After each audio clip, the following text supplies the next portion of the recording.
Let's take a look at where we stand right now in America with regard to transgender policies in our schools and in our state and even federal healthcare system. Specifically about a parent's role in the decision to allow their child to transition from one gender to the next. Of course, this involves a change of name, a change of pronouns, a change of clothes, a change of hairstyle, and all those things.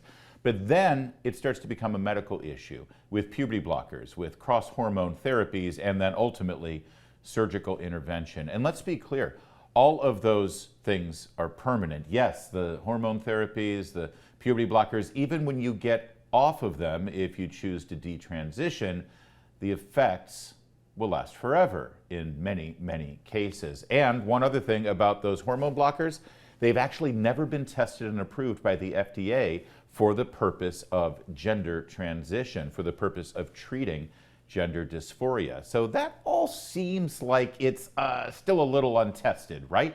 And yet, we've got government entities from school systems to state agencies and even federal agencies that are trying to allow these drugs to be prescribed for children without a parent's consent.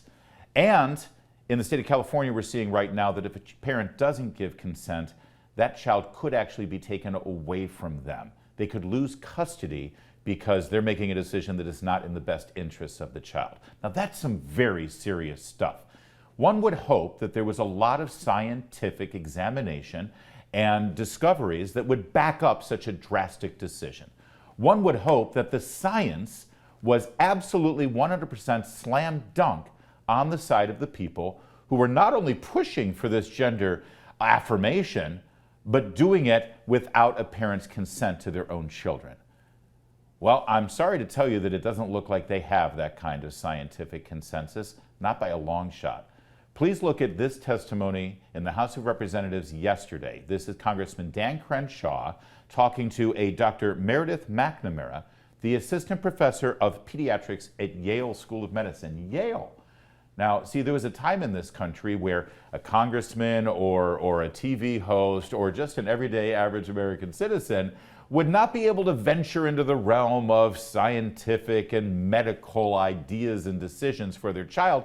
They would rely on a professional expert like the Assistant Professor of Pediatrics at the Yale School of Medicine, right? That's their job. They're supposed to know these things. Well, watch this. You've said that we've cherry-picked data. How do you mean that? So it is very unscientific and flawed to pick a single study or a single statistic and to discuss it in isolation. Totally agree. Medical experts are able to talk about all of the evidence as a whole. Totally agree. So it's good to look at systematic reviews, right? That's the gold standard of evidence when you're trying to understand whether something works or whether it doesn't. So the British Journal of Medicine looked at 61 systematic reviews with the conclusion that, quote, there is great uncertainty about the effects of puberty blockers, cross-sex hormones, and surgeries in young people. The Journal of Endocrine Society came up with the same conclusion, even the American Academy of Pediatrics. They all cite the lack of evidence. And so here's the thing. If you're doing a therapy, and it's, temporary, whatever, fine, maybe let's try it, let's see if it works. But when you're talking about permanent physiological changes, do you not agree, just from an ethical standpoint, that you might want extremely strong evidence of the benefits? And there is no systematic review that states that there is strong evidence of benefits. Sir, are you aware of how the quality evidence grading system works and how it's applied? Yeah, we read through it. That's why I'm citing these journals. So which journal says something different? We should have that debate. Tell me a journal that has done systematic reviews that cites different evidence, that cites strong evidence for benefits of these therapies. The standards of care were developed based on extensive... You're not telling me any journal, you're not telling me any study. Don't say standards of care. Yeah. So... tell me one. The standards of care. That's the standards of care. That's not a journal, that's not a study. That's not an organization, that's not an institution. You're just saying words. Name one study. Yeah. I'm out of time. I yield back. Name one study. Name one journal. Not 10, not 5, not 2, 1. And she couldn't.